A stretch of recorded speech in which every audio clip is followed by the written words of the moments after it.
Okay, I wanted to discuss a video I saw the other day and make a few comments on it. So I don't really know if this is a response video or a commentary video or maybe just a sticking my nose in where it doesn't concern me video, as probably most of my videos over the years have been. But I wanted to comment on this video, and it was a discussion that took place between Eric Hovind, of course a creationist, the son of Kent Hovind, and a very strangely attired Thunderfoot. I say very strangely attired. I couldn't quite decide whether he just walked off the set of some bondage video or whether he'd had an accident with one of those machines you find in airports that shrink wraps your luggage. But this conversation went on, and I kind of felt a little bit sorry for Thunderfoot at some stages. The only thing he really lacked was that brick wall to smash his head against, but he had a go at answering Eric Hovind's questions. It's obviously a lot easier to do it here now, or just sat at home watching the video as I was yesterday when I watched it. You can probably come up with a lot better replies, or join them together a fair bit better than doing it stood in a field with somebody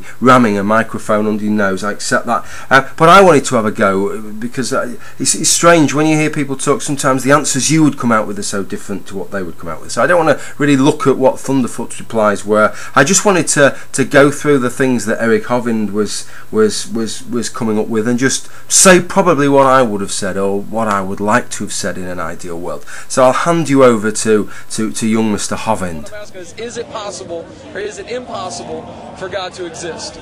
We don't know this, but we thought we had 1% of all the knowledge in the universe.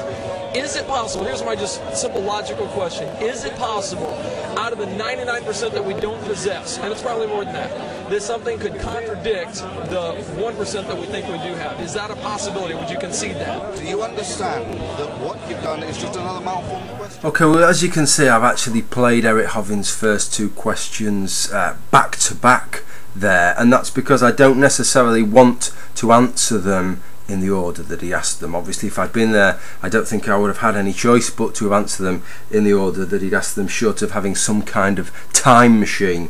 If I had to answer them in the order that he asked them, then to the question, is it impossible for God to exist, I would say yes. Given the characteristics that you give to your God, I think it's fundamentally impossible for that entity to exist in the form in which you describe it, and then I would have gone into detail. But it'd be more interesting for the sake of this video perhaps to do them in the other order. So his second question was this about how much of the total information in the universe do you possess. Thunderfoot tackled it in the way that he tackled it. I don't want to bring that into question in any respect. I understood the point he was making.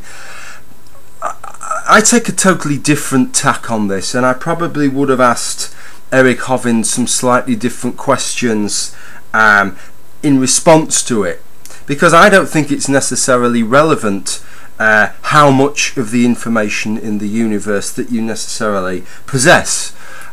So to bring it down, and there's different ways of looking about how much information is actually relevant. If you consider where I live in Lincolnshire, in rural Lincolnshire, there's some quite interesting geology layers of clay and chalk. And various different. It's quite interesting because the glaciers extended during the Ice Age. The glaciers extended and finished actually through parts of Lincolnshire at different times. So there's terminal moraines and all sorts of stuff round here. If you asked a local Lincolnshire geologist, somebody who specialised in geology and had an interest in the geology of the area, how much they knew about the geology of the area, they'd probably say they knew quite a fair deal about the geology. It's quite well explored. But if you ask them really in the sense that Eric Hovind's asking, then the answer would have to be that they knew virtually nothing. If you're talking about knowing the exact location of every single molecule of carbonate within the chalk layers and silicates within the sand layers and all this kind of crap, then clearly you don't know very much at all. But do you really need to know? Is that the kind of knowledge that you need to know to know something significant about the geology of Lincolnshire? And you know, it struck me when I watched the video, the example that I came up with in my head wasn't this geology of Lincolnshire example. It was to ask Eric what I would love to ask him is that, you know, how much information does he know about the oceans, about the deep oceans, you know, the abyssal plain, 2 or 3 miles down there at the bottom of the ocean, the deepest parts and the largest parts of the Pacific and the Atlantic, etc. Even oceanographers admit that we know very, very little about the abyssal plain. Very little of it has actually been observed, has been explored, and there's much more that hasn't been explored than has been explored. So how much does Eric Hovind know about it? I would suggest, just like he suggested to Thunderfoot, significantly less than 1%. But what I would like to ask Eric is, given that, does he accept that there is a finite possibility that there is a herd of elephants living somewhere down there in the abyssal plain, under 2 or 3 miles of water at the bottom of the ocean? I think he would rule that out straight away. He would say, no, I don't think that is possible. And he doesn't need to know 100% of everything about the abyssal plain, about the oceans and about the deep oceans to know that it isn't possible, because he knows certain characteristics about elephants that preclude elephants from living under 2 or 3 miles of water.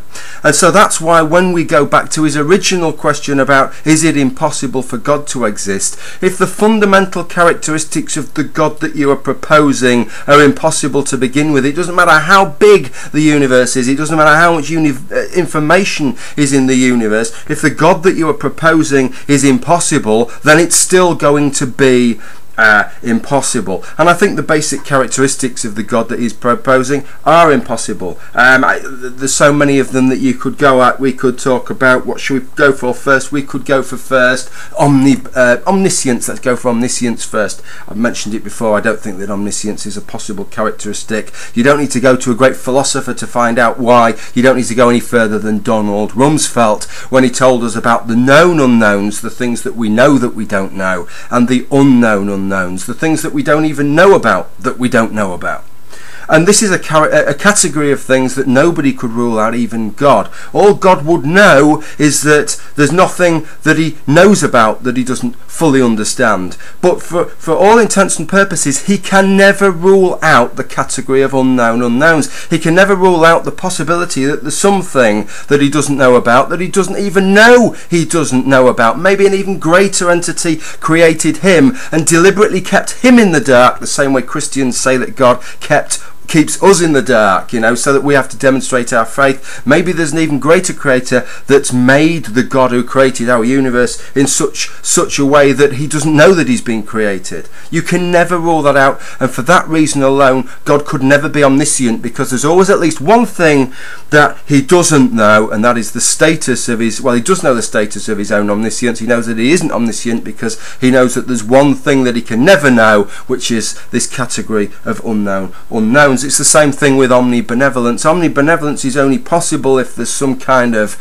heaven, some kind of way for God to make reparations for all the shit that carries on here on earth. And unless there's some kind of immaterial, immortal component that survives our death, then there's no possibility that those reparations can be made. I've gone through the arguments many times as to why we do not have an immaterial, immortal component that can survive our death. I think it's impossible that we have such a component, and be quite happy to furnish Eric Hovind with a multitude of reasons why that is if he wanted to know it. God is not omnibenevolent, God is not omniscient, so as described by Eric Hovind, God does not exist. And you do not need to know everything in the universe to arrive at that conclusion. Eric had a few other things to say. Let's carry on. So are chemical reactions true or false? Again, are chemical reactions true or false? we have models of reality. Are chemical reactions true or false, Thunderfoot? It's a malformed question. Well, you know, you really don't have to be Desmond Morris's love child to be able to work out the palpable frustration that Thunderfoot was experiencing there. It was quite apparent, wasn't it? And I think most of us would have felt the same the same frustration there, to be faced with what was really rather a ludicrous question. It's not a question that's unanswerable, it's a question that really is quite meaningless. And I was quite pleased when Thunderfoot did ask him, not on the clip there, but a couple of minutes later he did retort with the response, is pink true or false? And Eric Hovind retorted then, well, that's a meaningless question, I can't answer that one. And that's precisely the point. The thing that I'd wished that I really like to have seen him being asked is because obviously the equivalent from the materialist to the dualist perspective there isn't pink to chemical reaction. I mean, it really shouldn't be chemical reaction, but brain state, really, because we're looking on a macromolecular level, really. But the equivalent for Eric Hovind would be soul state, wouldn't it? And so I would have loved to have seen him ask the question: are soul states true or false? Because he couldn't have given an answer to that anymore, and really that would have been a case then of saying, well, if you can't answer that, if it's meaningless when I couch it in your terms, how do you expect it to mean anything when it's couched in my terms? This is not a terribly useful way about going Here's about the problem. Somebody that says, I could be wrong about everything, in other words, I don't know anything, and then says... Just cut to the chase. Give me the independent observation that shows that the universe exists. Somebody that says, I could not know anything, and then says, how do you... Hold it. We're already... For somebody to say, I could be wrong about everything, and then say that they know something, or ask me even to speak a language, even to talk, even to open your mouth, is inconsistent. So I was really surprised at Hovind using this kind of argumentation, because I actually thought this kind of argumentation was illegal outside of a marriage. What he's effectively saying is that you're admitting that you could be wrong. I'm not admitting that I could be wrong, therefore I must be the one that's right. I'm not saying it's an argument that you don't hear very often, but not usually, as I say, outside of a marriage. Incorrect. So miracles can't happen because everything is established in perfect order through God. Which God are you Can miracles happen? Yeah, because he can transcend nature. I mean, he's going to create. But that's not the question. So your position is that science works when it doesn't. You know, I love all of this stuff. It used to be that miracles, inconsistencies in nature, they were one of the primary evidences of God, wasn't it? That if you had a statue, you know, of Jesus in some 400-year-old Italian church, and it suddenly started bleeding one morning and the priest discovered it, that was a miracle, that was an inconsistency in nature, that was proof of God. Now we're told, not just by Eric Hovind but by lots of Christian apologetics and philosophers, that actually consistency in the universe is evidence of God. How can the universe be consistent unless there's a God to make it consistent? So that if that priest comes down after 400 years, looks at his statue of Jesus again and it isn't bleeding, yet again it isn't bleeding, that also is evidence for God, because, you know, for things to be consistent, well, there must be somebody there to make it consistent. I always want to ask people like Eric Hovind, how would the universe be then if there wasn't a God? What is it that you would expect to see that you don't think that you're seeing right now? It's one that really baffles me, that, and I don't think I'm the only one who's baffled by that. It really does seem to be the ultimate cake and eat it argument. Consistency is evidence of God, and inconsistency is evidence of God. Yep, you've kind of got it there. Brilliant stuff. That really settles it. Hey man, I hope you have a good time here. I really do, and I really, like I said earlier, I really do appreciate the civil discussion. You guys know that there's a lot of conversations between Christians and atheists that are not civil, and I really do appreciate the civil discussion. Thank you very much. Awesome. It would have been nicer if there wasn't quite as much going on in the circles. How civilised, you'll note no fatwas, no death threats. There's perhaps an object lesson for certain people from around the globe there, that you can have discussions without recourse to such things. Anyway, apologies to those two protagonists for stepping onto their conversation. If you've watched the video all the way to the end, well done. Although I've made the video all the way to the end, so well done to me as well. Thank you for watching. Bye for now.